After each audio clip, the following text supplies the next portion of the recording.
Hello dear friends, welcome to knowledge review classes. आप सभी को बता दूं कि केंद्रीय विद्यालय अररिया में वैकेंसी आई है, जिसके बारे में हम चर्चा करेंगे आपके साथ। देखिए, बहुत सारे स्टूडेंट्स ऐसे हैं जो बार बार कमेंट्स कर रहे हैं कि सर फॉर्म ऑनलाइन भरना है या फिर ऑफलाइन भरना है, या फिर सर वहाँ पर जाके फॉर्म भरना है, सर कैसे भरना है। देखिए, मैं उन स्टूडेंट्स से मैं कहना चाहूँगा, डियर स्टूडेंट्स, बहुत ध्यान सुनिए आप लोग जो लोग कमेंट्स कर रहे हैं। जब तक आप फॉर्म को अच्छे से पढ़ेंगे नहीं, देखेंगे नहीं, वीडियो में मैंने हर एक चीज़ को अच्छे से एक्सप्लेन करता हूँ, लेकिन वीडियो आप पूरा देखते नहीं है। ठीक है, मुश्किल से 1 मिनट वीडियो देखेंगे, 1 से 2 मिनट देखते हैं, उसके बाद वीडियो स्किप कर देते हैं। भाई, जब तक पूरा वीडियो आप देखेंगे नहीं, आपको समझ में नहीं आएगा कि क्या भरना है, कैसे भरना है। आप इंटरव्यू देने चले जाएंगे, बाद में आपका नहीं होगा तो आप कहेंगे काश मैं देख लिया होता। मतलब आप एफर्ट कर रहे हैं, आधा एफर्ट मत करिए ना, पूरा देखिए वीडियो। तो बहुत ध्यान से देखिएगा, पूरा जब देखेंगे समझ में आ जाएगा। और वही जो कैंडिडेट है कमेंट्स करते हैं कि सर अब बिहार में वैकेंसी आई है कि नहीं सर, केवीएस की बताइए, उनके लिए मैं बता दूं। देखिए भैया, अररिया की वैकेंसी है केवीएस की।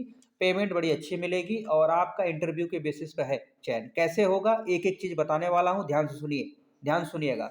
देखिए, सबसे पहले मैं बता दूं कि आप ये केवीएस विद्यालय अररिया, ये है एड्रेस इसका, रहीकपुर पोस्ट अररिया RS, जिला अररिया बिहार, ये कोड दिया है। ठीक है, अगर आपको कोई डाउट होता है, देखिए बच्चे क्या कहेंगे, सर अररिया kvs.ac.in पर आप साइट पर जाएंगे, आपको हो सकता है ये एडवर्टाइजमेंट देखने को न मिलेगी वहां पर। ठीक है, वहां पर साइट पर अपडेट नहीं होगा, तो आप कंफ्यूज हो जाएंगे। ये देखिए पेपर की कटिंग है, हिंदुस्तान में आया हुआ है, जिसको मैं आपको बता रहा हूँ। तो आपका कोई डाउट हो ना, जब भी डाउट हो तो इनका फ़ोन नंबर है, कॉन्टैक्ट नंबर, इस पर कॉल कर लीजिएगा। ठीक, दूसरी चीज़ यहाँ पर ईमेल आईडी, अगर आपकी फ़ोन से रिप्लाई नहीं होता है तो ईमेल करिएगा, ईमेल के माध्यम से हो सकता है आपको रिप्लाई हो जाए। ठीक, और इनकी साइट है, अब आपको बता दिया, इसलिए मैं बता रहा हूँ कि एकदम क्रिस्टल क्लियर होना चाहिए, यानी दूध का दूध पानी का पानी, हर चीज़ एकदम साफ सुथरा होना चाहिए। अगर आप अप्लाई कर रहे हैं तो आपको खुद भी रिस्पॉन्सिबिलिटी होनी चाहिए कि पता करें वहाँ पे। ठीक, आपके कोई डाउट हो।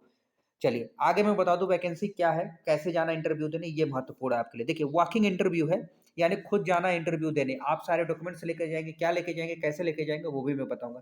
वॉकिंग इंटरव्यू है, आपको जाकर वहाँ इंटरव्यू देना है, और कॉन्ट्रेक्चुअल बेसिस है, यानी अंशकालीन, अस्थायी, टेम्पोररी बेसिस पर संविदा की वैकेंसी है। ठीक है, और कौन कौन सी पोस्ट है वो सुन लीजिए। पहले सबसे पहले आप देखिए, पीजीटी और टीजीटी की बात किया जाए। देखिए, हालाँकि बहुत सारे मेरे जो व्यूअर्स हैं वो तो काफ़ी लंबे समय से जुड़े हैं, उनको तो पता होगा पीजीटी क्या होता है, टीजीटी क्या होता है, लेकिन फिर भी मैं बता दूँ कि पीजीटी होता है पोस्ट ग्रेजुएट टीचर, जो परास्नातक होते हैं। परास्नातकोत्तर जो इसको बोलते हैं वो होते हैं, और स्नातक बोलते हैं ट्रेंड ग्रेजुएट टीचर, टीजीटी। इन सभी की वैकेंसियाँ हैं। कौन कौन से पोस्ट है पीजीटी में? हिंदी है, इंग्लिश है, कंप्यूटर साइंस है, केमिस्ट्री है, बायोलॉजी है, फिजिक्स है, मैथमेटिक्स है। ठीक है, अगर हम टीजीटी की बात किया जाए तो इंग्लिश है, हिंदी है, मैथ है, साइंस है, सोशल साइंस है, संस्कृत है। ठीक है, और आपका इंटरव्यू का टाइम है 27 तारीख, यानी 27 तारीख दिन है मंगलवार, सुबह 9 बजे आपको पहुंच जाना है, याद रखिएगा। दूसरी चीज़ मैं बात करूँ, मिसलेनियस, ऐसी चीज़ें जो अदर पोस्ट है, नॉन टीचिंग पोस्ट है, जैसे आपका डॉक्टर की पोस्ट हुआ, नर्स की पोस्ट हुआ, स्पेशल एजुकेटर में आ गया। ठीक है, कंप्यूटर इंस्ट्रक्टर हुआ, काउंसलर हुआ, स्पोर्ट कोच हुआ, डांस कोच हुआ, इनकी वैकेंसी। इनका भी इंटरव्यू 27 तारीख को सुबह 9 बजे आपको पहुंचना है। और पीआरटी और बाल वाटिका की जो वैकेंसी है, इसका इंटरव्यू 28 तारीख को होगा सुबह 9 बजे। ठीक है, अब बात आती है कि पीजीटी में क्या क्या क्वालिफिकेशन मांगता है। देखिए, केवीएस का एक स्टैंडर्ड होता है, जो हर वीडियो में बताता हूँ। केवीएस ये चीज़ मांगता है क्वालिफिकेशन में। सबसे पहले अगर आप पीजीटी हैं तो पोस्ट ग्रेजुएट है, तो आपके पास क्या होना चाहिए? पीजी होना चाहिए। पहली चीज़, उस पीजी में 50% होना चाहिए, प्लस आपके पास बीएड है, तो आप एलिजिबल अप्लाई करने के लिए पीजीटी के लिए। ठीक है, अब हम टीजीटी की बात करेंगे, ट्रेंड ग्रेजुएट टीचर, जिसको इसमें होगा आपका ग्रेजुएशन।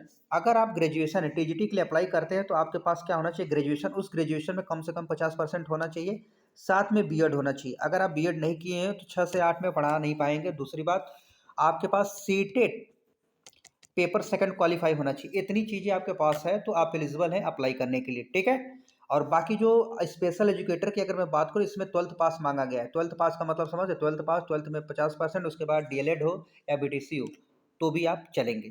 और पीआरटी की भी वही कंडीशन है।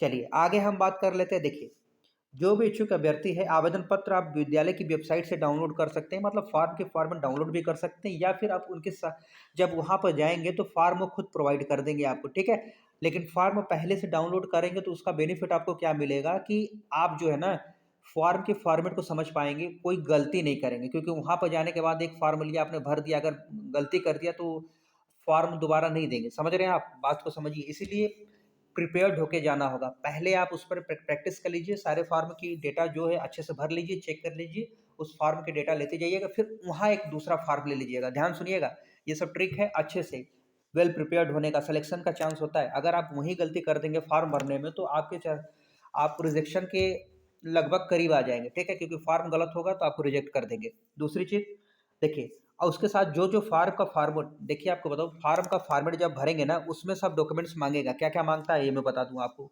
फटाफट बता दे रहा हूँ, सुन लीजिए। आपका 10th हुआ, 12th हुआ, ग्रेजुएशन हुआ, या फिर आप पोस्ट ग्रेजुएट हैं वो, साथ में आपने बीएड किया है वो, और सीटेट पास है वो, या फिर सीटेट पेपर 1 पेपर 2, या फिर डीएलएड है या बीटीसी, जो भी कुछ है आपके पास, इन सभी का ओरिजिनल डॉक्यूमेंट्स, इसका फोटोकॉपी, उस फोटोकॉपी पर आपके सिग्नेचर होने चाहिए।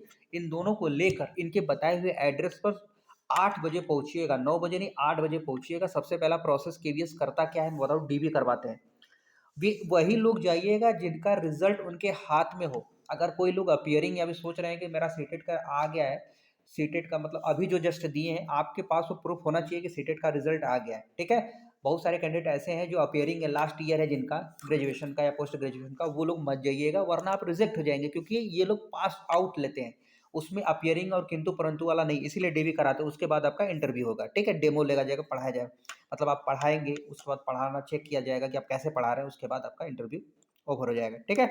और बाकी सारी चीज़ें क्या है, मानदेय कितना मिलेगा, वैकेंसी कितनी, मतलब कितना आपको पेमेंट मिलेगा। देखिए, जनरली जो केवीएस की वैकेंसी होती है, आपको मैं बताऊँ 6-60 के लिए 29,500 रखा गया है, ठीक है, 29,500 रुपये आपकी पेमेंट रखी है पर मंथ, ठीक।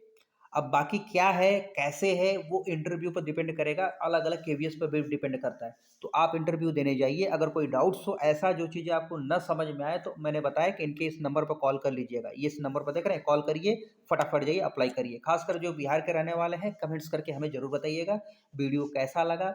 अगर अच्छा लग जाए आपको वीडियो तो लाइक शेयर और सब्सक्राइब करिएगा, और टेलीग्राम ज्वाइन करना मत भूलिएगा, अदरवाइज आपको प्रॉब्लम हो जाएगी। टेलीग्राम ज्वाइन करिए, आपको सारी चीज़ें समझ में आ जाएगी। टेलीग्राम पर मैं अपलोड कर देता हूँ, इस पीडीएफ को भी अपलोड कर दूंगा वहीं पर, ठीक है। और कोई डाउट कमेंट्स करिए। धन्यवाद।